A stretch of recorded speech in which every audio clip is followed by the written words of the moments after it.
What's up guys, welcome back to episode number 8, I think, of the Lancer. I'm not really keeping up properly, so I don't know, I'll fix it in post-editing. But yeah, we got the exhaust done last video.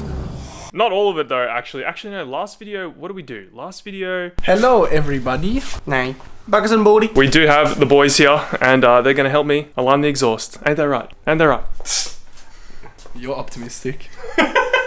Fine, I'll help you. If you need your exhaust done, give me a MIG and a couple hours. I'll do some 3D printing. So, in the past like 3 or 4 videos and all my Instagram posts, I've realized that I've basically worn the same clothes. That's because I basically don't buy clothes anymore. I just tax clothes off my own stock at BenkySpec.com. We got t-shirts, we got hoodies. And if you want to help support the channel and wear the same clothes that I'm wearing, BenkySpec.com. Alex, come around here. This is unfortunately a discontinued t-shirt, but this is some of the stuff that you can expect on BenkySpec.com. Damn. Hang on, put the camera down. Ooh, yeah, stay like that. Chaser hoodie t-shirt.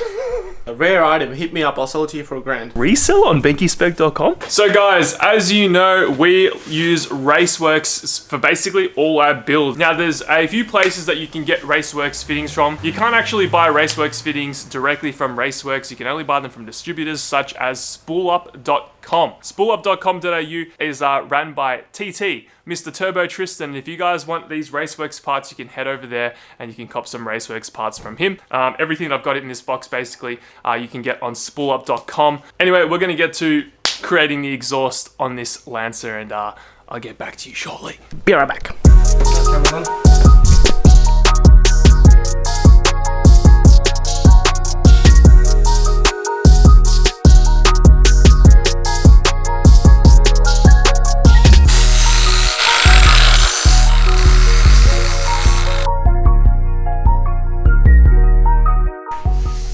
Yes, Daddy.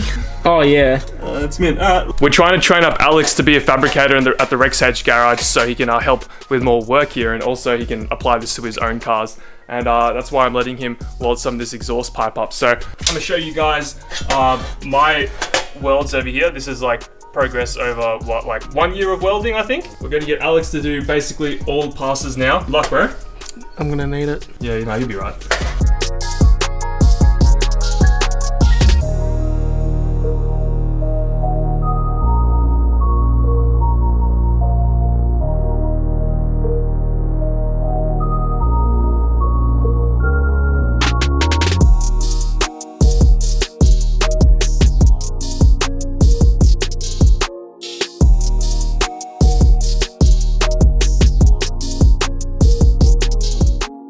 Haven't managed to record all these clips of us fabricating this pipe, but does it look good, Alex? Bro, look at that.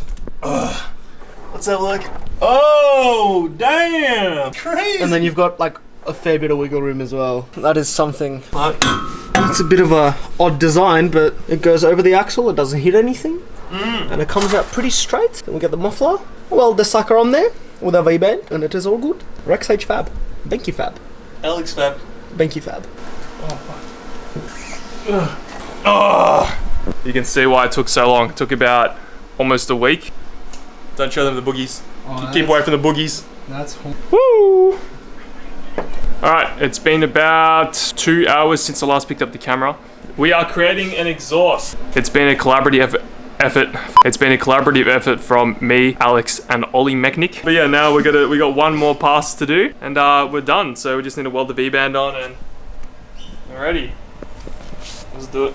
Can someone turn the amperage up? Dude?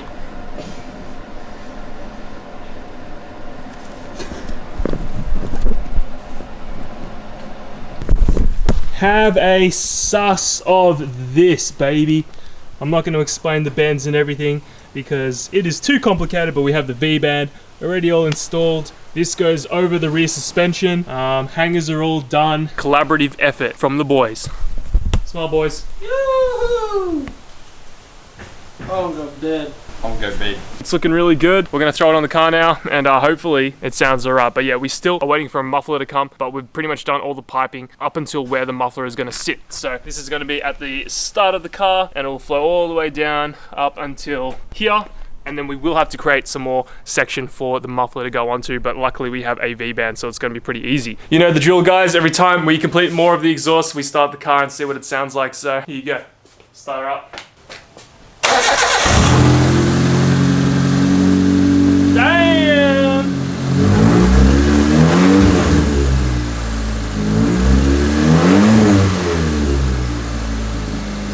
It's actually taking boost right now. Dose it. We're going to put the dose pipe on, see if it actually doses now with the intercooler pipes on.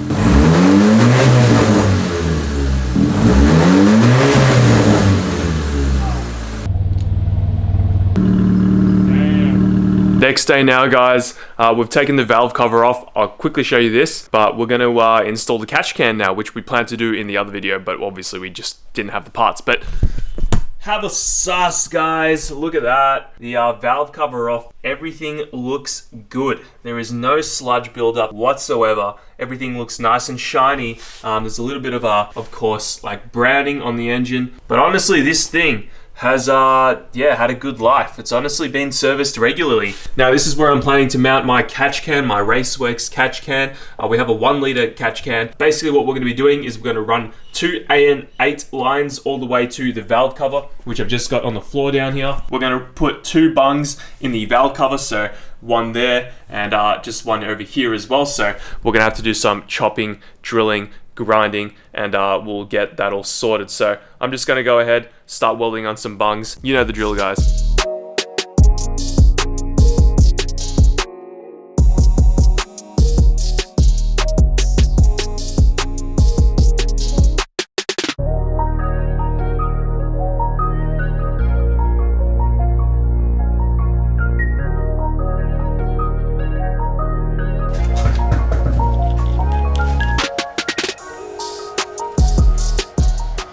Alright guys, we are done with the catch can install. As you can see, we've mounted the catch can on one of the brackets that was used for the standard airbox. So I've just bent the little tabs. There's only one hole in, but as you can see, that's extremely stable. That's not going anywhere. We've ran 2 custom -8 lines to the valve cover in the standard locations of the original breathers. As you can see, I need to block off this breather here.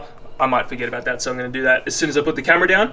But yeah, this breather just went to the plastic box, so we should be okay there. So we are almost done. I can already see the light at the end of the tunnel. We are almost done. I just need to do the fuel now. Got the fuel pump as well. I'll probably do that in another video because that's going to be a nightmare. But we're going to start installing the fuel pressure regulator now. So in order to fit the fuel pressure regulator, which I'll show you in a second, we need to remove the standard fuel pressure regulator, which is just on the end of the rail there. Now these are these fuel rails and these 4G15s have a really unorthodox connection type, where you need to have like a fitting like this, because as you can see, it's like a T-fitting, which is very odd. Usually, there's like threads on the end of the fuel rail on, for example, my Chaser, and I'm sure the same with an S15, which Lachlan's working on outside the garage. But yeah, so I'll show you how that goes in when I get it in. On the fuel pressure regulator. Oof. Standard vacuum line off. 210 mils to take this fuel pressure regulator off. Unfortunately, fuel is gonna go everywhere, so put this rag underneath everything.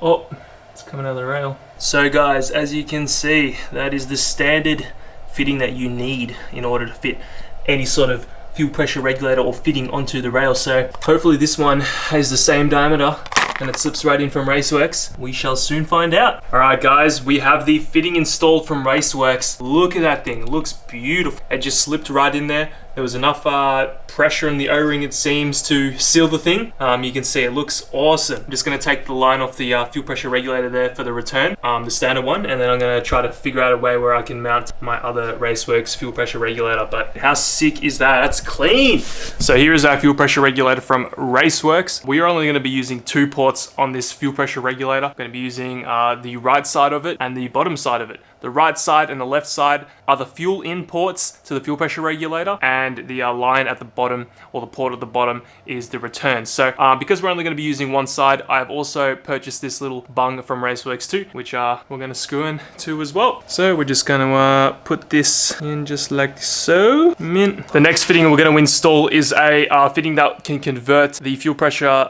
regulator port right here into a -6 fitting. So whatever the spec is, I think it's on the Raceworks website. Alright guys, the last fitting that we're going to install in the fuel pressure regulator. So I could have opted for a -6 conversion for the return line too, but it's just going to be easier if I just run a barb fitting, so I can just use like a standard line and clamp. So we're just going to put that at the bottom with the O-ring, just like so. There's one more thing that we need to install. It's not a fitting, it's a gauge for the fuel pressure regulator. So we have ourselves a Raceworks gauge, of course. Alright guys, we have the fuel pressure regulator all installed and all the custom lines made up. Here you go. Have a sus. We have done a little bit of hackery with the return line at the bottom of the fuel pressure regulator, as you can see. I've used like a boost controller barb to go into the line because I don't have a 1/4 5/16 line barb fitting adapter or whatever. So yeah, we just got the standard line down there. This little custom line though was pretty fun to make. A little small little line. Lachlan said I should have probably mounted the fuel pressure regulator here. You know, it does fit and we are able to see the gauge, which is important. We're gonna turn the car on now and hope to God that there's no leaks, but I'm cursed. I'm cursed. There's always leaks. There's no pressure on. Maybe it's like... Alright, start her up. Ready? Yeah, I'll tell you to stop. Sorry. You ready? Go.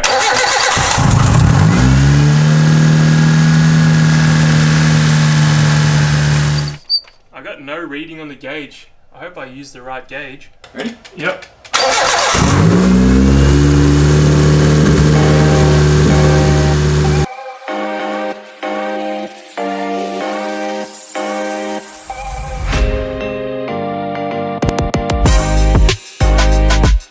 And we are back at the next day now. It's actually raining, just got spat in the eye. Yeah, I figured out the reason why the fuel pressure regulator wasn't showing any reading. We actually had to relocate it because the line that I made originally, as you can see down here, it's relocated, but the line that I made originally going to here was too short and was kinked and didn't allow any sort of fuel to get to the regulator, so we're actually having like an intense amount of pressure in the fuel rail itself. But luckily, I've mounted it up here. Lachlan thought of mounting it here. It's a much better spot and there's a little bit of wiggle room for the engine to move back and forward. So pretty clean install. I'm very happy with that. Basically all that's left now to do is some injectors and the 255 pump, and then we are good to go. Then I need to get a tune sorted and let's see what this thing can make. I really am excited. I also do need to get a power steering belt and then yeah, it's basically done. But this is the quickest build that I've ever pushed out, and for the time it's taken to do all this stuff, I reckon I've done a pretty good job. I got a little bit carried away, as you can tell. Like, it's looking really good. Anyway guys, really appreciate all your support. Thank you guys so much for watching and keeping up with the Lancer content. Really means the world to me. I will see you all in the next one. Catch ya. Dude?